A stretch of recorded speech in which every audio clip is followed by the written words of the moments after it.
Imagine que a vida espiritual é como uma estrada cheia de curvas inesperadas. Às vezes, o caminho parece claro, mas em outros momentos, somos surpreendidos por experiências que mudam tudo. Hoje, vamos conhecer a história de Derek, um homem que viveu dois encontros sobrenaturais marcantes. O primeiro aconteceu quando forças malignas o cercaram após seu batismo, e o segundo foi ainda mais impressionante. Jesus apareceu em seu quarto para lhe transmitir uma mensagem única. Esses momentos não foram apenas coincidências, mas provas concretas que transformaram sua fé. Derek cresceu em um ambiente onde a religião já fazia parte do cotidiano. Seu irmão era cristão, sua avó o levava à igreja, e ele frequentava os cultos com frequência. No entanto, sempre manteve um pé dentro e outro fora da fé, como alguém que observa de longe sem se comprometer totalmente. Ele via Deus agir na vida de sua irmã, livrando-a de relacionamentos tóxicos, e testemunhava milagres ao seu redor, mas algo faltava, uma experiência pessoal, algo que o fizesse crer sem sombra de dúvida. Ele sabia que só entregaria sua vida por completo se algo extraordinário acontecesse com ele. Assistia a programas como este e pensava, se eu tivesse uma experiência assim, minha fé seria inabalável. Sua família carregava um histórico pesado. Perdas por overdose, cirrose hepática, alcoolismo e vícios corriam em suas veias. Derek, porém, parecia imune a tudo isso até os 28 anos, quando a vida o surpreendeu. Antes disso, ele havia construído uma carreira promissora na música.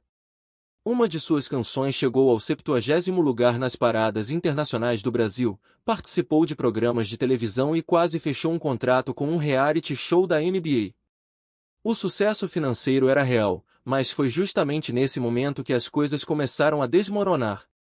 A pressão, a fama repentina e a dor pelas perdas familiares o levaram a afundar em festas e excessos, tentando anestesiar a realidade.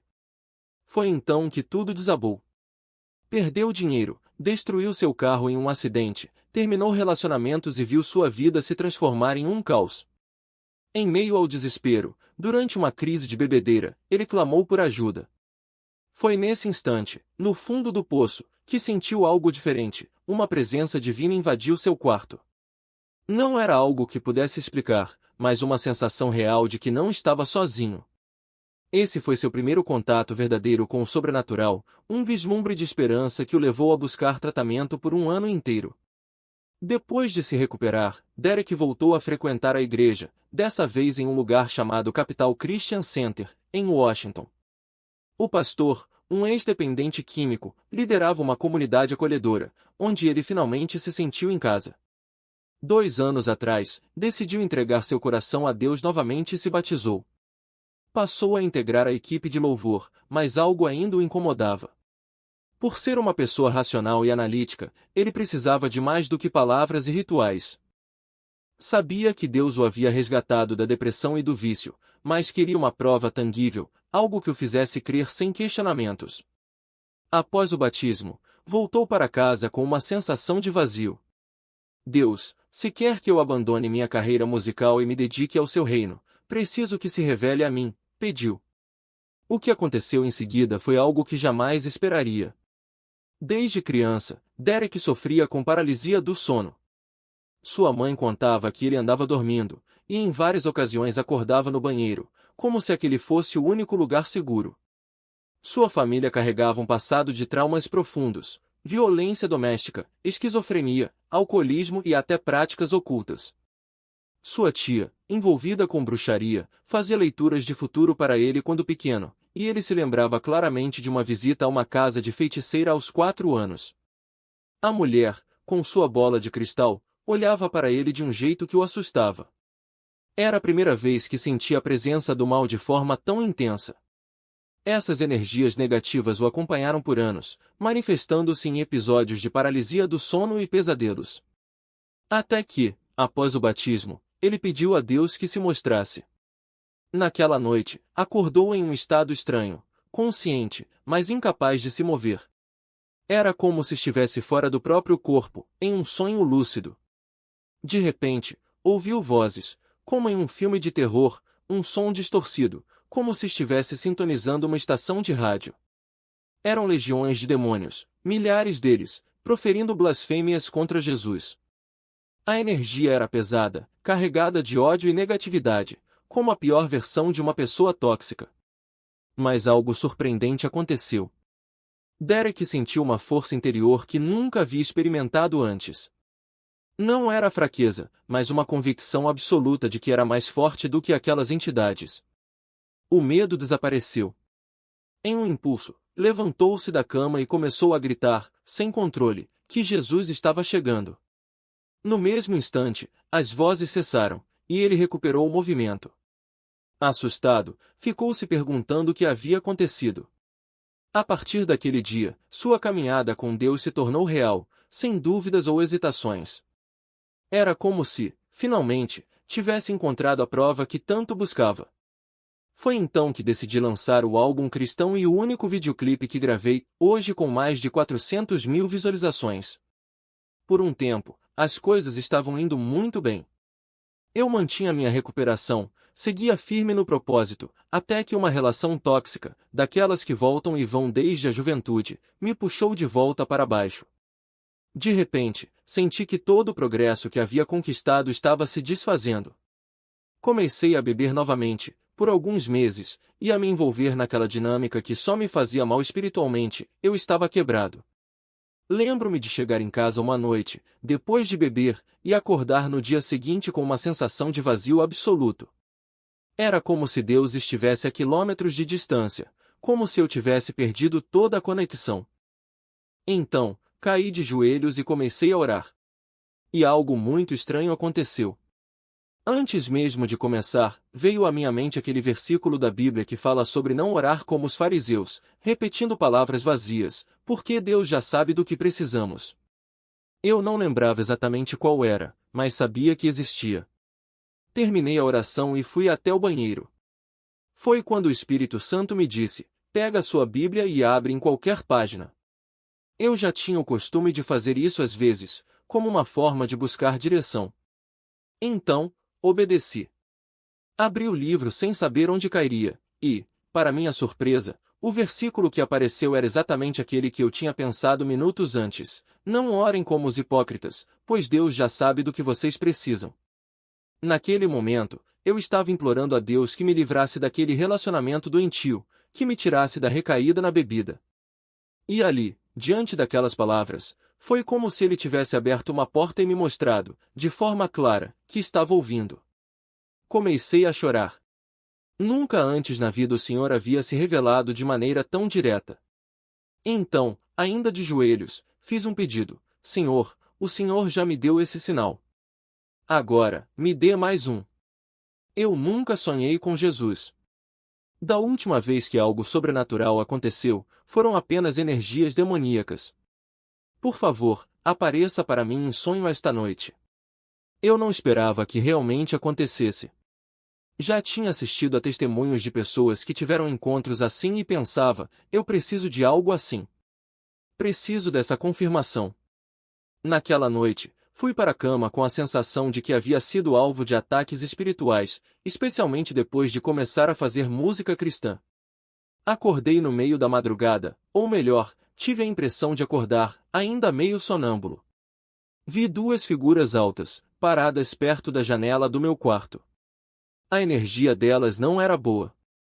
Elas apenas me encaravam, como se estivessem me observando. Isso já tinha acontecido algumas vezes antes, mas nas últimas semanas estava mais frequente. Eu disse em voz alta: não tenho medo de vocês. Jesus é o meu rei. E elas simplesmente desapareceram. Voltei a dormir, mas com uma preocupação: e se mais dessas energias voltassem? Estava deitado, olhando para a janela, quando, de repente, uma luz suave invadiu o quarto. No início, fiquei assustado, sem entender o que era. Mas, assim que vi a silhueta, soube imediatamente quem era. Gritei: Jesus!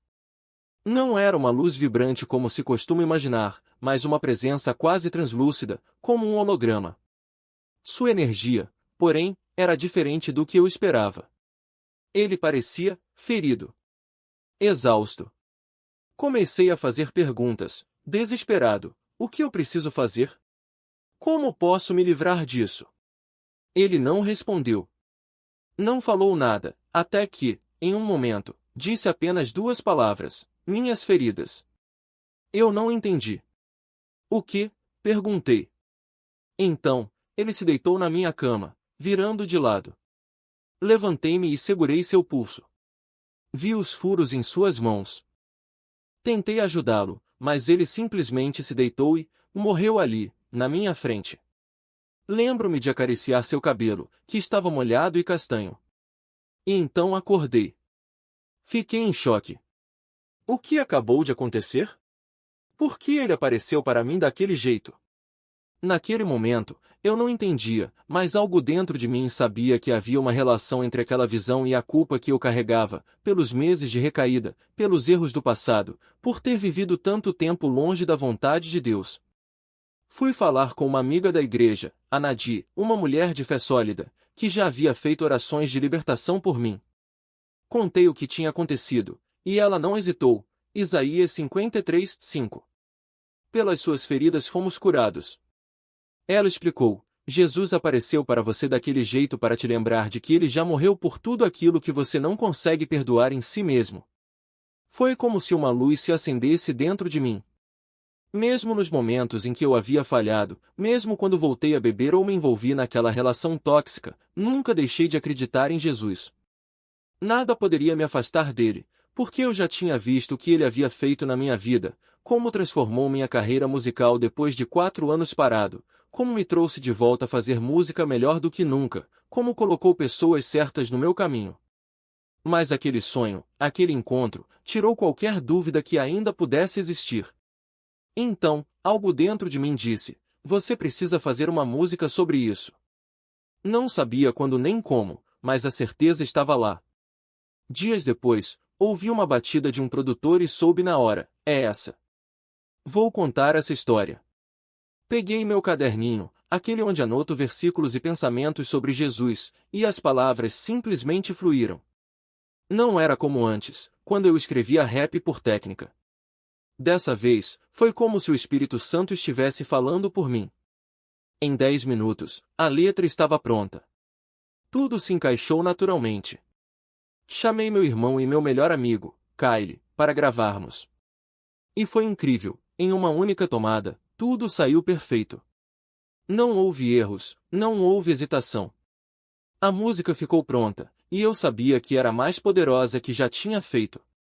Não era apenas uma canção comovente, era profunda, carregada de significado.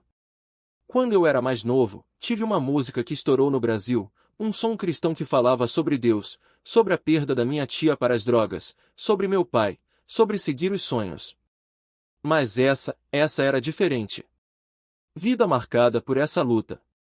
E o mais impressionante é que, mesmo com todo o talento, mesmo sendo um músico reconhecido mundialmente, ele não conseguiu escapar do peso daquela herança.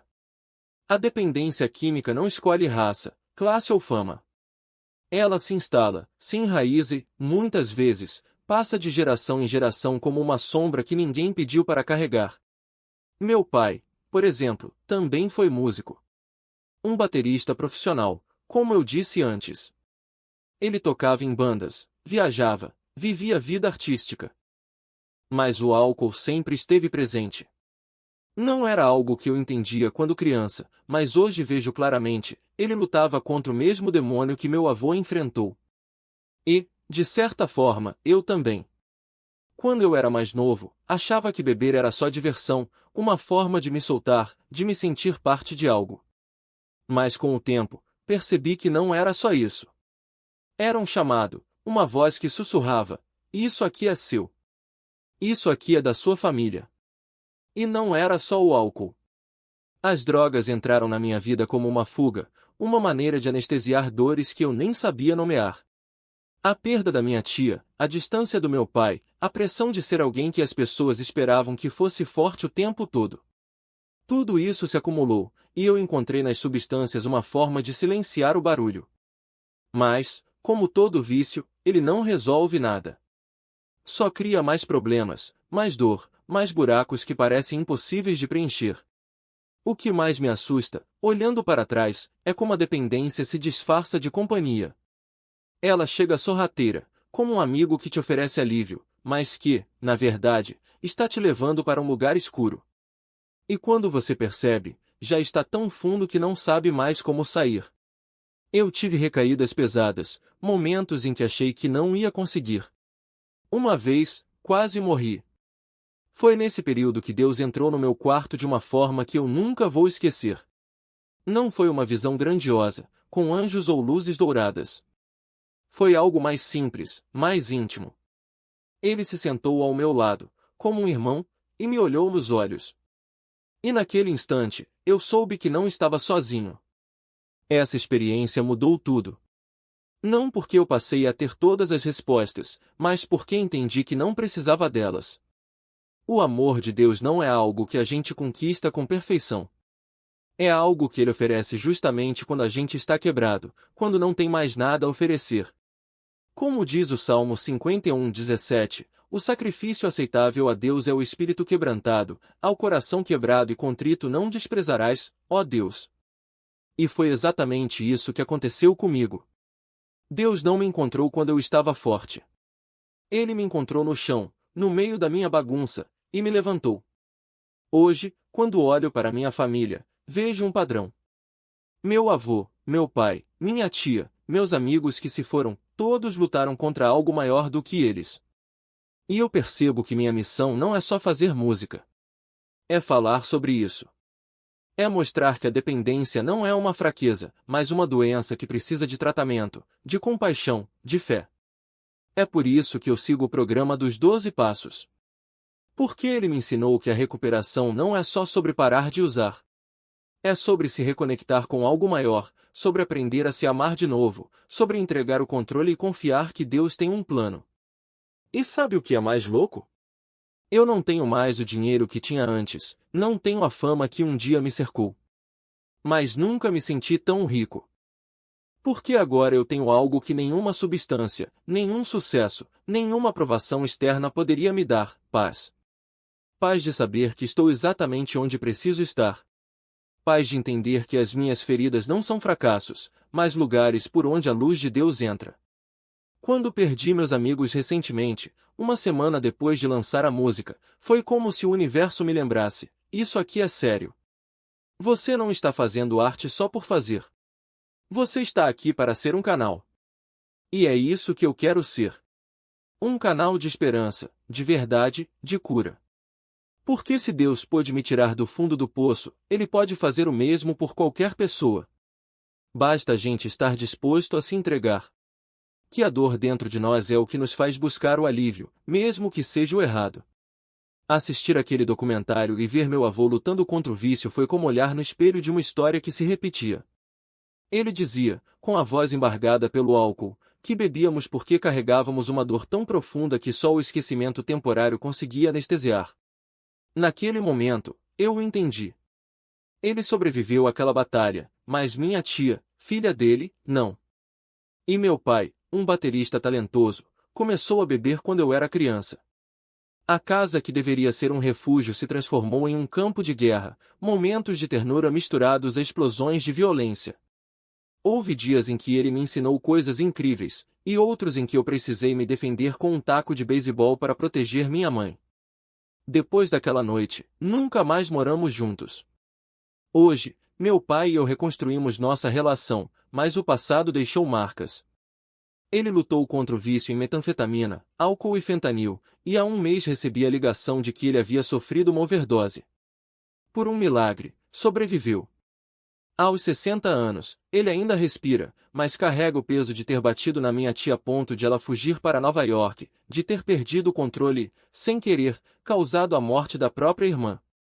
Meu pai tem demônios, mas algo mudou quando conversamos no Dia dos Pais. Ele me contou que, ao acordar da overdose, ouviu a voz de Jesus dizendo que só pela graça divina ainda estava vivo. Foi um alívio poder ligar para ele naquele dia e sentir que, apesar de tudo, havíamos feito as pazes.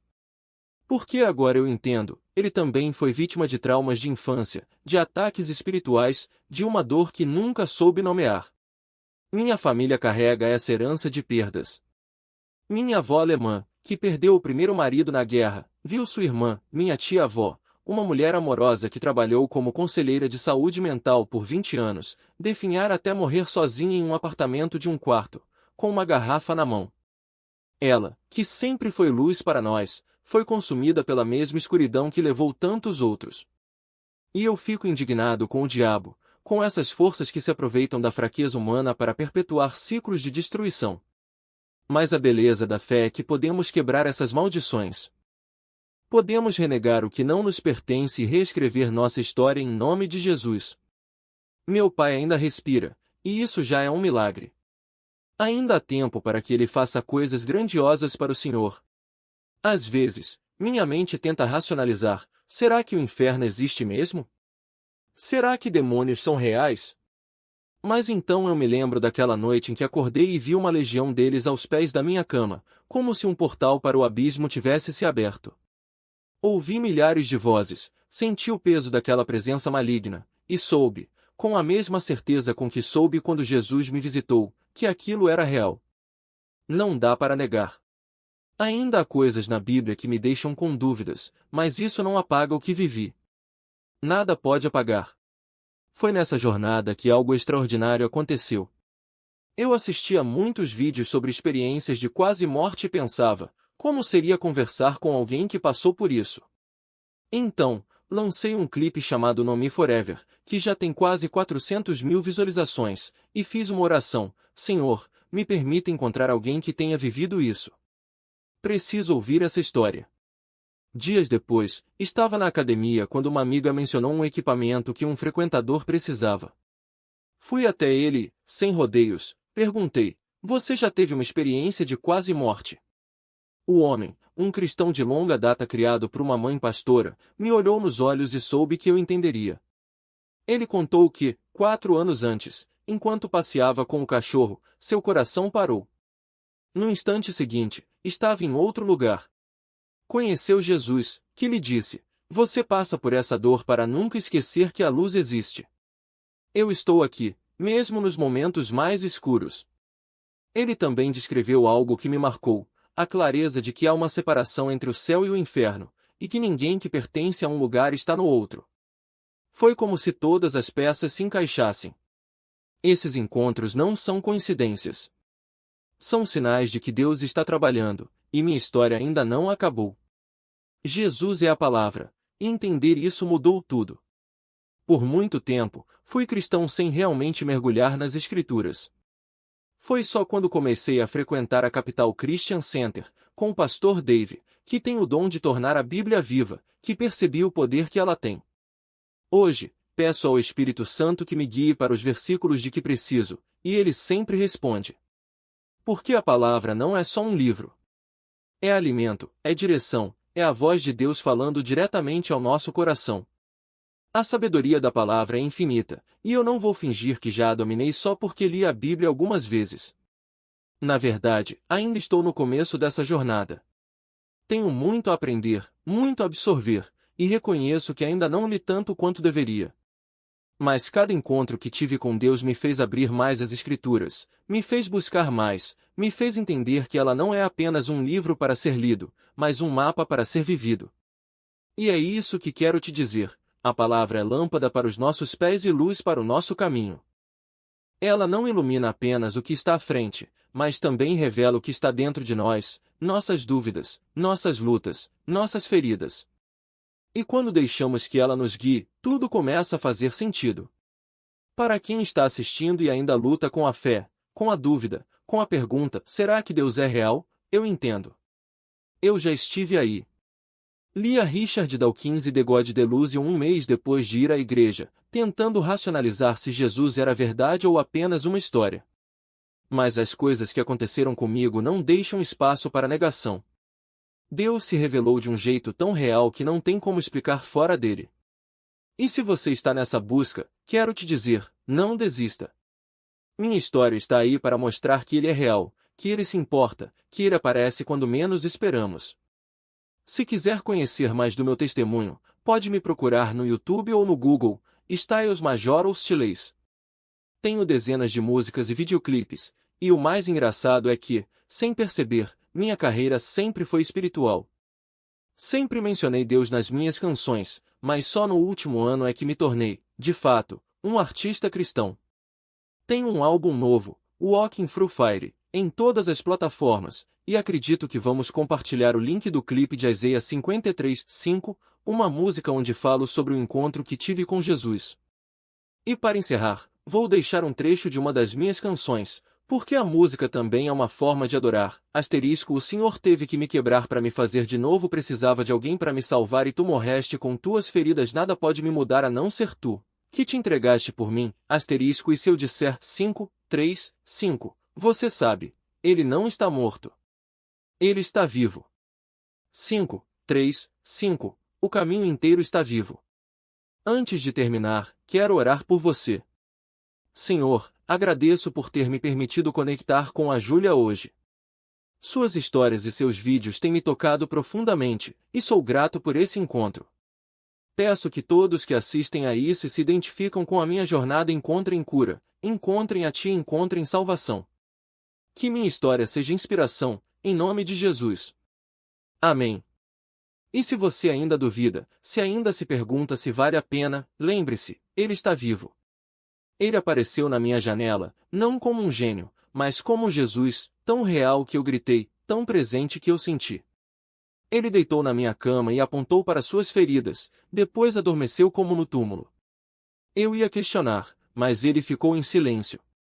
E então abri Isaías 53:5, pelas suas pisaduras fomos sarados. A dor que eu sentia era real, mas agora ando livre. Minha vida inteira mudou porque alguém finalmente me viu. E ele estava olhando nos meus olhos, sem mentiras, sem máscaras. Desde então, a verdade grita mais alto que qualquer dúvida. Então, se você está lutando, se está cansado, se sente sozinho, ele te vê. E ele está aqui. Você só precisa acreditar.